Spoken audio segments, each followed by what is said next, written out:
지난주에 우리 남존도에 주간 전교인 체육대회가 있었습니다. 특별히 또 이 체육대회를 위해서 우리 여존도에서는 전날부터 여러 가지 그 음식 재료들을 준비해 주시고 또 새벽 예배 마치고 음식까지 준비하셔서 그렇게 협조해 주셔서 너무너무 감사를 드립니다. 특별히 이제 또 체육대를 통해서 여러 가지 또 사건 사고가 막 발생을 했는데 그 중에 또 우리 김모 집사님은 다리를 삐어가지고 병원에 갔더니 금이 가서 6주 진단을 받고 오늘 못 나오셨습니다. 못 나오셨고 또 정모 집사님은 피구하다가 뒤로 넘어지셔가지고 병원 다니시면서 또 치료를 받고 있고 또 조기 축구에 열심히 하시는 손모 집사님은 또 뭐 이 건강 체력 자랑을 그렇게 열심히 하시는 것 같아. 그 마지막 그 경기가 계주였는데 세상에 그 마지막 그 주자로 청년하고 같이 그 계주 그 시합을 하더라고요. 이길 수 있겠습니까? 우리 청년들이 워낙 또 빠르고 그러니까 청년이 따라잡더라고요. 학생이었죠? 학생이 따라잡더라고요. 네, 그걸 보면서 그 세월의 그 흐름은 결코 또 막을 수가 없다. 그런 생각이 다시 한번 들고 우리 장로님들 그 열심히 그렇게 뛰시는 그런 모습을 보면서도 스스로들 그 한계를 많이 느끼지 않았을까 그런 생각이 들었습니다. 그렇다고 해서 우리 학생 청년들 오만할 필요 없습니다. 나중에 우리 집사님 또 권사님 장로님들 되면 우리 학생 청년들도 똑같이 그렇게 이제 육신이 세해질 수밖에 없습니다. 저희 부친이 한 2년 전에 이제 돌아가셨는데 젊은 시절에 굉장히 건강하셨고 또 운동 신경도 좋으시고 또 수영도 그렇게 잘하시고 그러셨대요.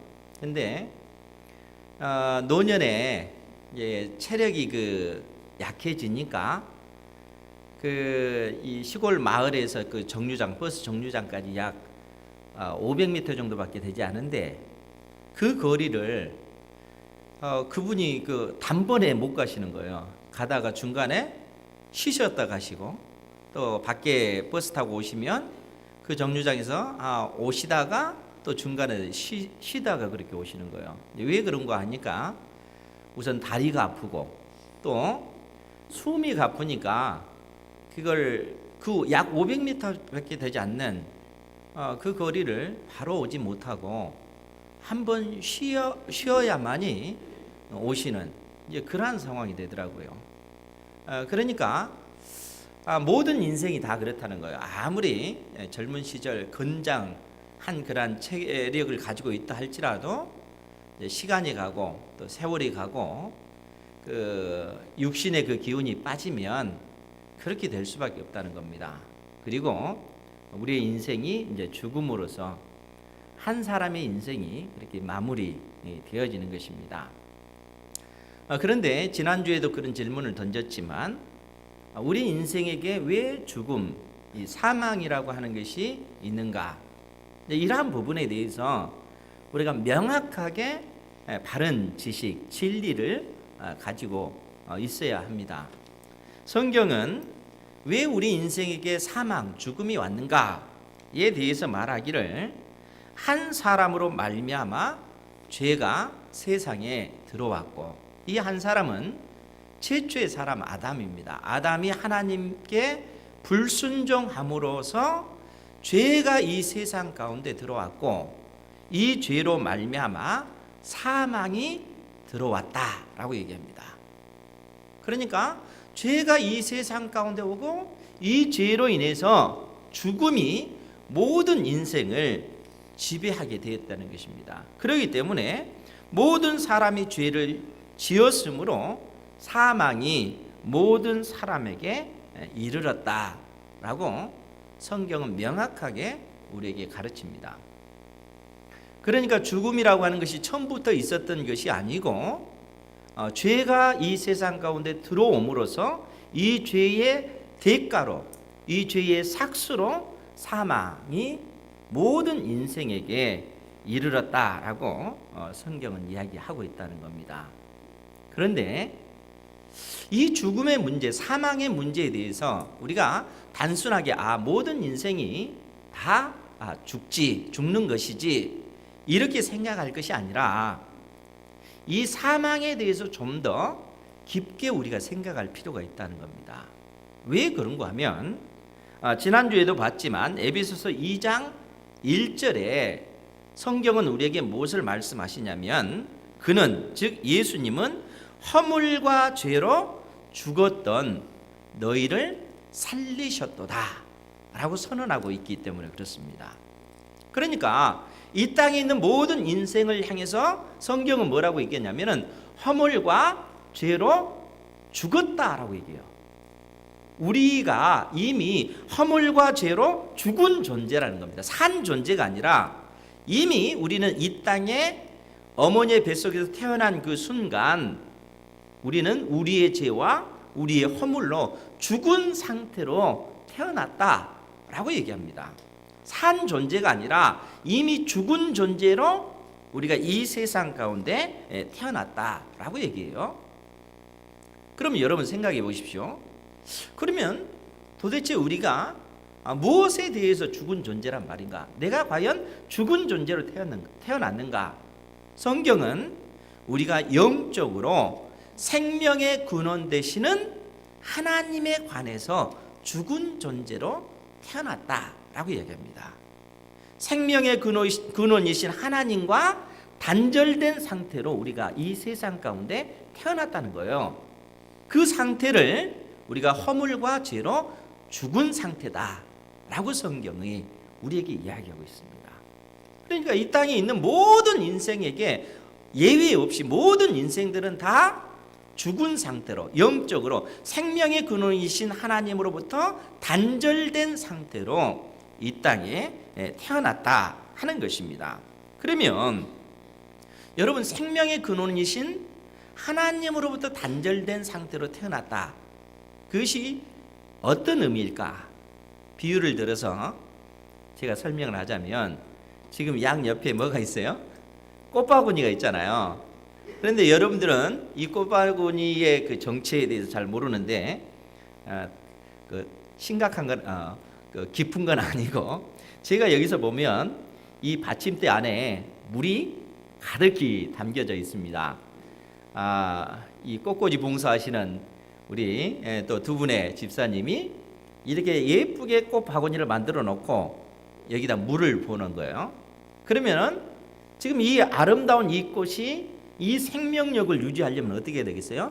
부지런히 이 속에 있는 물을 빨아들임으로써 이 생명력을 유지하는 것입니다. 그렇죠? 그런데 여러분 이 꽃이 실상은 살아있지만 실상은 죽은 상태라는 거예요. 죽은 상태. 살아있지만 죽음을 향해서 지금 현재 가고 있습니다. 왜요? 이 생명의 근원이라고 할 수 있는 뿌리로부터 단절되어 있기 때문에 지금 이 꽃은 이 아름다움을 유지하기 위해서 우리가 보기에는 아름답지만 이 꽃 자체는 굉장히 힘든 싸움을 하고 있다는 거예요. 부지런히 물을 뿌리가 아니라 잘린 그 상태에서 빨아 흡수해야 되기 때문에 그런 것이죠. 사실 저는 이런 이 꽃바구니를 보면 어떤 생각이 드냐면 우리의 인생이 화려하면 화려할수록 많은 재물을 얻고 많은 어떤 명예를 얻고 어떤 권력을 얻으면 얻을수록 그 이면에는 이러한 어떤 그 고민이 이러한 아픔이 크겠구나 그 생각이 많이 듭니다. 그러니까 그 화려함을 유지하기 위한 어떤 그 공허함이 그 속에는 얼마나 클까라는 생각이 많이 든다는 거예요. 왜 그렇습니까? 생명의 근원 되시는 하나님으로부터 단절되어 있기 때문에 우리 인생이 그렇다는 얘기예요. 여러분, 이것이 성경이 우리 인생에 관해서, 사망에 관해서, 죽음에 관해서 가르쳐 주고 있는 그 진리라는 거예요. 그러니까 우리는 이 땅에 태어난 순간 영적으로 죽은 상태로 태어났고, 영적으로 죽어 있기 때문에 육신의 죽음을 향해서 달려가게 되고, 육신의 죽음으로서 끝나는 것이 아니라 영원한 지옥이 있음을 결국 성경이 우리에게 그렇게 얘기해 줍니다. 결국 생명의 근원 대신 하나님으로부터 단절되어 있기 때문에 그러한 길을 갈 수밖에 없다 하는 것입니다. 그런데 여러분, 우리 주님께서 오늘 죽은 나사로를 살리시는 그러한 사건을 통해서 근본적으로 우리에게 가르쳐 주기를 원하는 그 내용이 있다는 거예요. 진리가 있다는 거예요. 진리. 예수님께서 사랑하는 제자들, 또 마르다, 마리아에게 정말로 가르쳐 주기를 원했던 그 내용이 있습니다. 그 내용에 관해서 오늘 요한복음 11장 14절 먼저 보면 예수님께서 뭐라고 얘기했냐면 나사로가 죽었느니라. 나사로가 죽었다 라고 예수님께서 말씀하시고 나서 15절에서 뭐라고 얘기를 하냐면 내가 거기 있지 아니한 것을 너희를 위하여 기뻐하노니 이는 너희로 믿게 하려 함이라. 예수님께서 제자들에게 이 말씀을 하는 거예요. 내가 나사로가 그 병들어 있는 그 현장에 있지 아니하고 멀리 떨어져 있는 것을 내가 기뻐한다. 너희를 위해서 기뻐한다 라고 얘기해요. 그러면서 하신 얘기가 뭡니까? 그 이유는 너희로 믿게 하기 위해서다 라고 얘기합니다. 그러면 여러분, 예수님께서 제자들에게 믿게 하기 위한 것이 무엇입니까? 제자들로 하여금 믿을 수 있도록 믿기를 원했던 것, 그 내용이 무엇이겠어요? 예수님이 부활이요 생명이다 하는 사실을 제자들이 믿기를 원했다는 거예요. 제자들과 또 예수님께서 사랑하시는 마르다와 마리아가 예수님이 바로 부활이요 생명이다 하는 사실을 믿기를 원했다는 거예요. 이 사실을 깨달아 알기를 주님께서는 원하신 것입니다. 그러면 여러분, 마르다와 마리아가 예수님의 어떤 그 부활, 예수님이 생명이시다, 예수님이 부활이시다 하는 사실을 믿지 못했을까요? 어땠을 것 같아요? 여러분, 그 21절 말씀에 보면요, 요한복음 11장 21절입니다. 마르다가 예수께 여짜오되 주께서 여기 계셨더라면 내 오라버니가 죽지 아니하였겠나이다. 마르다가 이렇게 얘기를 해요. 또 마리아 역시 32절에 보면 마리아가 예수 계신 곳에 가서 배웠고 그 발 앞에 엎드려 이르되 주께서 여기 계셨더라면 내 오라버니가 죽지 아니하였겠나이다. 뭐 마르다나 마리아나 예수님에게 예수님께서 여기에 계셨다면 내 오라버니가 죽지 않았을 것입니다 라고 그렇게 얘기한다는 거예요. 그런데 주님께서는 뭐라고 얘기를 하시냐면 23절 말씀이에요. 예수께서 이르시되 내 오라비가 다시 살아나리라. 예수님께서는 나사로를 다시 살리시겠다 이렇게 말씀하십니다. 그러니까 마르다가 뭐라고 얘기해요? 24절 같이 한번 볼까요? 시작. 마르다가 이르되 마지막 날 부활 때에는 다시 살아날 줄을 내가 아나이다. 아멘. 여러분, 마르다나 마리아가 예수님이 부활이시다, 예수님이 생명이시다 하는 사실을 믿고 있습니까? 믿지 못하고 있습니까? 믿고 있는 겁니다. 예수님이 부활이시요 생명이시다 하는 사실을 이 제자들뿐만 아니라 마르다도 그렇고 마리아도 믿고 있다는 거예요. 아니, 우리 그 고린도전서 그 15장 말씀을 한번 볼게요. 15장 말씀에 보면 바울 사도가 고린도 교회 성도들에게 마지막 날 부활에 관해서 가르쳐 주는 그 내용이 있습니다.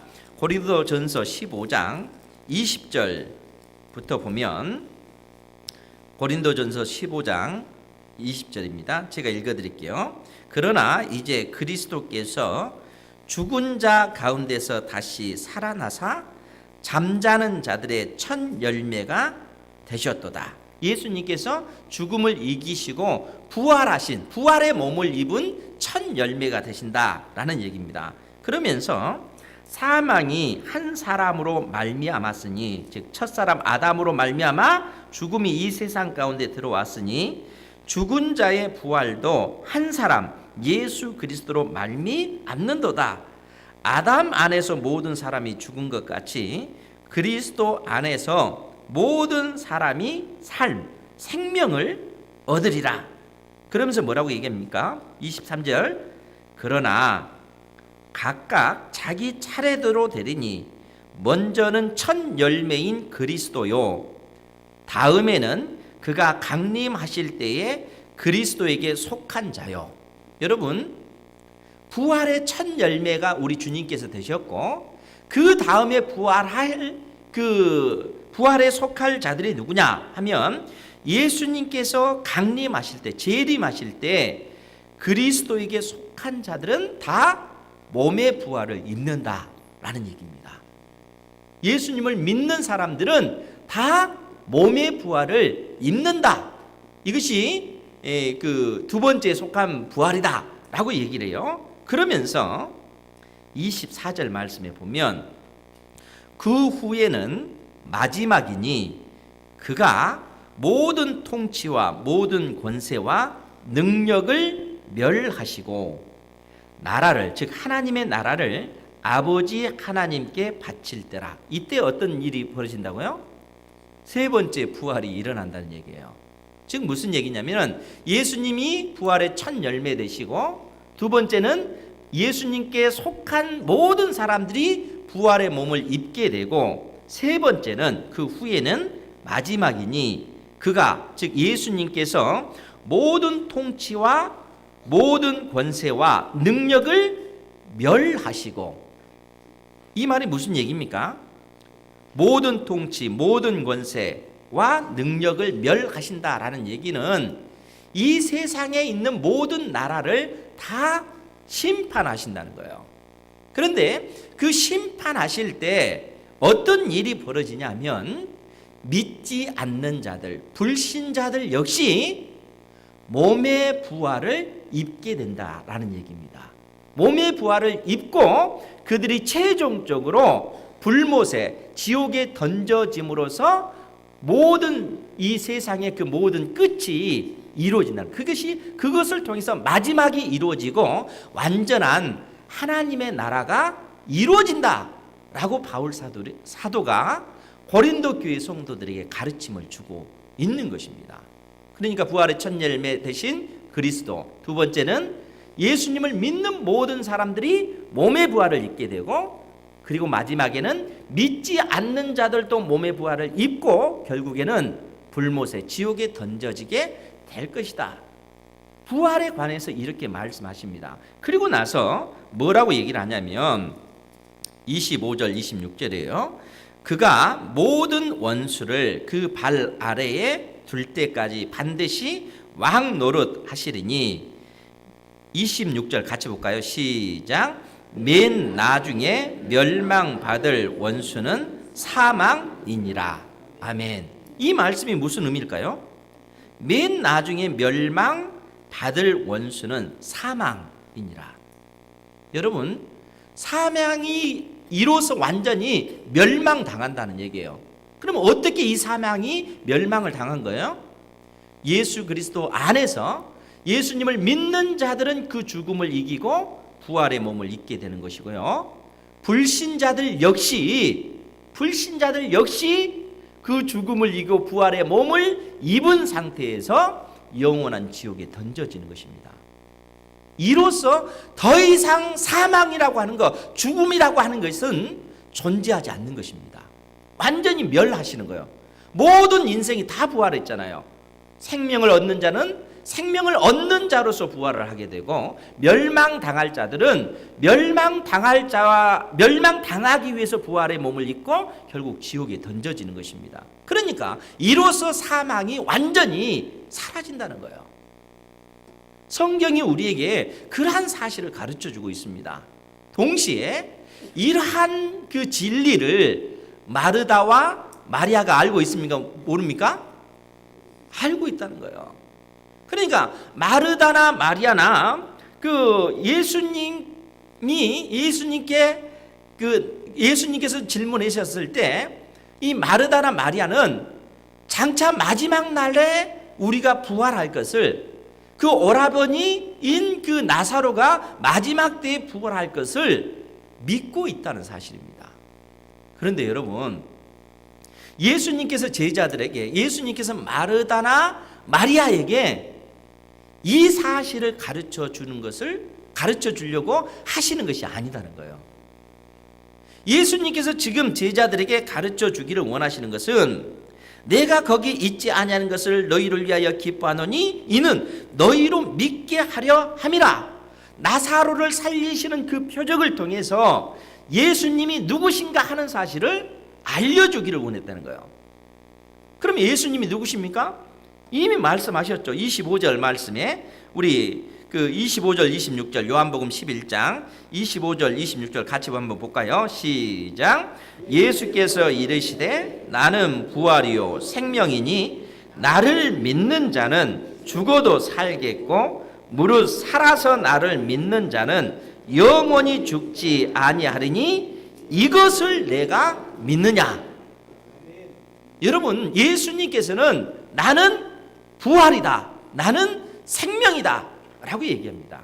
부활이라고 하는 이 말이나 생명이라고 하는 말이나 사실은 같은 의미예요. 그런데 다른 측면에서 예수님께서 말씀하십니다. 나는 부활이다, 나는 생명이다. 여러분, 부활이라고 하는 것은 무엇이 존재해야 부활이 있는 거예요?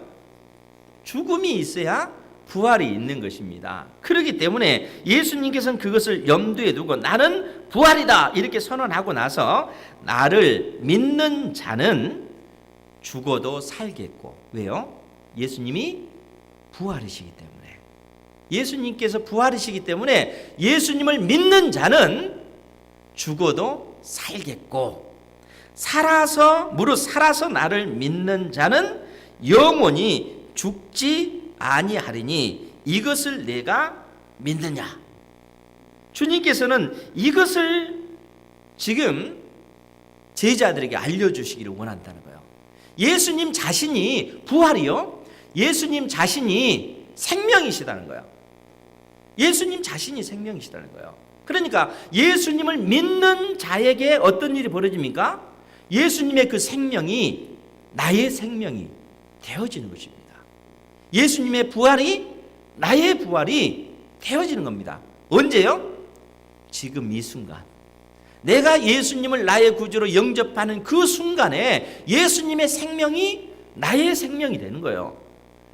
예수님의 그 부활이, 나의 부활이 지금 나에게 이루어진다는 겁니다. 여러분, 요한복음 15장 5절에 보면 아주 좋은 비유를 들어서 우리에게 말씀해 주시는데, 거기에 예수님께서 무슨 비유를 들어서 말씀하시냐면, 나는 포도나무요 너희는 가지라.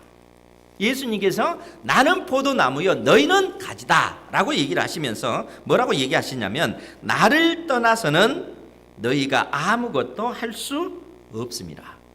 여러분, 포도나무 가지가 열매를 맺기 위해서 할 수 있는 노력이 뭘까요?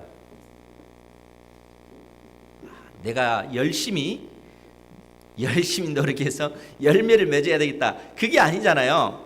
이 가지의 그 역할은 단 한 가지입니다. 포도나무에 딱 달라붙어 있는 거예요. 달라붙어 있는 거. 그러니까 이 가지는 원줄기에 붙어 있으면 이 원줄기에서 필요한 수분과 영양분을 다 빨아들여서 열매를 맺는 겁니다. 그러니까 예수님께서 나는 포도나무요 너희는 가지다 라는 얘기는 우리가 예수님에게 붙어 있게 되면, 예수님을 믿음으로 말미암아 예수님에게 접붙임 바 되면 예수님의 생명이 내 생명이 돼버리는 것입니다. 그 순간 예수님의 부활이 나의 부활이 되어버린 겁니다. 예수님께서는 우리에게 그 사실을 가르쳐 주기를 원하고 계시고, 마르다에게, 마리아에게 이 진리를 알려주기를 원하셨다는 거예요. 왜 죽은 나사로가 살아납니까? 예수님께서 생명이시기 때문에 살리시는 거죠. 그러나 나사로가 그 다음에는 안 죽었습니까? 육신적인 그 죽음은 죽잖아요. 그러나 주님께서는 그러한 사실을 통해서 예수님이 바로 부활이시요, 예수님이 바로 생명이시다 하는 사실을 명확하게 알려주고 계시고, 예수님을 믿는 자는 마치 포도나무에 가지가 붙어 있듯이 그러한 관계가 된다는 거예요. 예수님을 믿음으로 말미암아 예수님의 생명이 내 생명이 되어지는 것이고, 예수님의 부활이 나의 부활이 되어지는 것입니다. 그러니까 여러분, 예수님을 믿는 여러분들의 마음속에, 여러분들의 속에는 이미 새로운 생명이 우리에게 주어진 것입니다. 죽을 생명이 아니라 영원한 생명, 영원한 생명이 이미 우리 속에서 이루어진 거예요. 그래서 그 에스겔서 36장 25절 27절에 보면 거기에 맑은 물을 너희에게 뿌려서 너희로 정결하게 하되, 그러니까 우리가 그 맑은 물을 뿌린다라고 해서, 맑은 물은 우리를 정결하기 위한 그런 그 의미잖아요. 상징적인 의미예요. 맑은 물을 너희에게 뿌려서 너희로 정결하게 하되, 곧 너희 모든 더러운 것에서와 모든 우상 숭배에서 너희를 정결하게 하되, 우리를 맑은 물을 뿌려서 정결하게 만들어서 그 다음에 어떻게 하냐면 또 새 영을 너희 속에 두고 새 마음을 너희에게 주되. 이게 무슨 얘기입니까? 에스겔 선지자는 장차 이 땅에 메시아 그리스도가 오시면 그 그리스도를 믿는 자에게 어떠한 일이 벌어질 것인가 하는 것을 이처럼 비유적으로 설명해 주고 있다는 거예요. 즉 우리가 예수 그리스도를 믿음으로 말미암아 우리의 모든 더러운 죄가 깨끗이 씻겨지게 될 것이고, 예수 그리스도를 믿는 그것을 통해서 우리의 영이 새 영이 된다는 거예요. 우리의 마음이 새 마음이 된다는 겁니다. 즉 예수 그리스도를 믿는 그 순간 우리 속에 새로운 창조가 일어나고 있는 거예요. 여러분들 속에 새로운 하나님의 사람, 새로운 피조물로 여러분들이 변모하게 되는 것입니다. 예수님께서 제자들에게 그 사실을 가르쳐 주기를 원하셨다는 거예요. 그러니까 이 죽은 나사로를 살리시는 그 사건을 통해서 부활이요 생명이신 그 주님의 그 생명이 예수 그리스도를 믿는 자를 통해서 동시에 우리 안에 그러한 놀라운 일들이 일어난다, 벌어진다 라고 주께서 말씀하셔요. 그래서 요한 1서 5장 10절에 보면 어떤 내용이 있냐면, 하나님의 아들을 믿는 자는 자기 안에 증거가 있고, 하나님의 아들을 믿는 자는 자기 안에 증거가 있고, 어떤 증거겠어요? 새 생명의 증거, 영원한 생명이 내 안에 있다는 그것이 증거라는 거예요. 그러면서 12절에는 아들이 있는 자에게는 생명이 있고 하나님의 아들이 없는 자에게는 생명이 없느니라 라고 얘기합니다. 하나님의 아들이 있는 자에게는 생명이 있고 하나님의 아들이 없는 자에게는 생명이 없느니라. 무슨 얘기입니까? 그것은 결국 포도나무에 가지가 접붙여 있을 때 예수님의 그 생명이 내 생명이 된다는 겁니다. 내가 주님 안에, 주님이 내 안에 있게 되어진다는 거예요. 그래서 고린도 후서 5장 17절에도 뭐라고 얘기합니까? 그런즉 누구든지 그리스도 안에 있으면 새로운 피조물이라, 이전 것은 지나갔으니 보라 새 것이 되었도다. 우리가 새로운 피조물이 됐다는 거예요. 예수님 안에서 우리가 새 것이 되었다는 거예요. 여러분들의 영혼이 새로운 존재로, 영원한 생명을 가진 존재로 이미 여러분들이 바뀌어졌다는 겁니다. 이 사실을 믿으시기 바랍니다. 주님께서 이 진리를 제자들에게 알려주시기를 원했다는 거예요. 그러니까 마르다나 마리아나 다른 제자들도 마지막 때에 우리가 부활할 것을 믿습니다 라고 그렇게 고백을 하죠. 그런데 주님께서는 그 부활의 생명이 지금 현재 너희들에게 주어진 것이라는 거예요. 여러분, 이 옆에 있는 이 꽃도 그 줄기로부터 단절됐을 때, 생명의 근원이라고 할 수 있는 그것으로부터 단절되어졌을 때 그 즉시 죽음을 향해서 달려가잖아요. 그죠? 예수님의 생명이 없이 이 땅에 태어난 인생은 태어나는 그 순간 죽음을 향해서 달려갑니다. 그런데 여러분, 그러한 우리에게 예수님께서 오셔서 생명의 주님을 나의 구주로 영접하게끔 하실 때 내 안에 놀라운 변화가 나타난다는 거예요. 단절되었던 생명의 근원 대신 우리 주님과 연결이 되어지는 겁니다. 그러면 어때요? 그때로부터 우리에게는 영원한 생명이 주어진 것입니다. 이미 나에게 영생이 주어진 거예요. 새로운 피조물이 내가 지금 현재 되었다는 겁니다. 그러면 여러분, 그러한 삶을 살아가는 우리와 이 세상 사람들과 어떤 차이가 있어요? 이 땅에서 보면 아무 차이가 없는 것처럼 보이잖아요. 그죠? 똑같이 우리도 병들고, 똑같이 우리도 나이 들고, 똑같이 육신이 쇠해져서 죽잖아요. 그죠? 근데 이 세상 사람들과 예수님의 생명이 있는 여러분들과는 근본적으로 다르다는 거예요. 예수님이 없는 그 사람들은 그 사망 권세 아래서 메인바다에서 결국 죽음을 당하게 될 것이고, 그 죽음은 그들에게는 영원한 지옥으로 가는 그 길이 되는 것입니다. 영원한 하나님의 진노의 심판을 받는 그 길로 가는 거예요. 그러나 예수님의 생명이 있는 여러분들은 어떻습니까? 우리가 죽는 그 죽음은 그리스도 예수 안에서 복된 죽음이 되어지는 거예요. 왜 그렇습니까? 우리의 이 연약한 이 육신을 벗고 새로운 몸을 우리는 입게 되기 때문에 그렇습니다. 예수 그리스도를 믿는 사람들의 그 죽음, 죽는 그 죽음이라고 하는 것은 마치 우리의 낡은 옷을 벗어버리고 새 옷을 입는 것과 마찬가지인 거예요. 죽음이라고 하는 이 관문 자체가 우리에게는 복이라는 겁니다.